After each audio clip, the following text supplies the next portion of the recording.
নামাজি নামাজ পড়তেছে, একবার বড় হজ করছে, দুইবার উমরা করছে, তিনবারে হ্যাটট্রিক, অথচ সে মানুষের নামে গীবত করতে ভুলে না।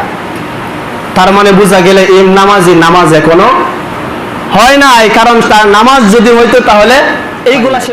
এখন মানুষ নামাজ পড়ে, আগের কাতারে নামাজ পড়ে, অথচ বাহির হয়ে একজনের বিরুদ্ধে আরেকজন এমন লাগে, একজনের বিরুদ্ধে আরেকজন মিথ্যা মামলা দেয়, একজনের বিরুদ্ধে আরেকজন মিথ্যা সাক্ষী দেয়। যে সাক্ষী দিতেছে ও নিজেও জানে যে মিথ্যা সাক্ষী দিতেছি, অথচ নামাজের মধ্যে আয়সা ইমামের পিছনে গিয়ে দাঁড়ায়। আছেন এরকম মানুষ? আমরা এলাকায় না, কিন্তু অন্য এলাকায় ঠিকই আছে, আমরা আছে। সে যদি বুঝে নামাজ আদায় করতো তাহলে সে কোনোদিন ফাহেসা কাজ করতো না, সে কোনোদিন অন্যায় করতো না, সে কোনোদিন নিরপরাধ মানুষকে অপরাধী সাজায় জেলে ভরে রাখতো না, সে কোনোদিন পাপ করছে না, মানুষের মাথার উপরে বাড়ি দিছে।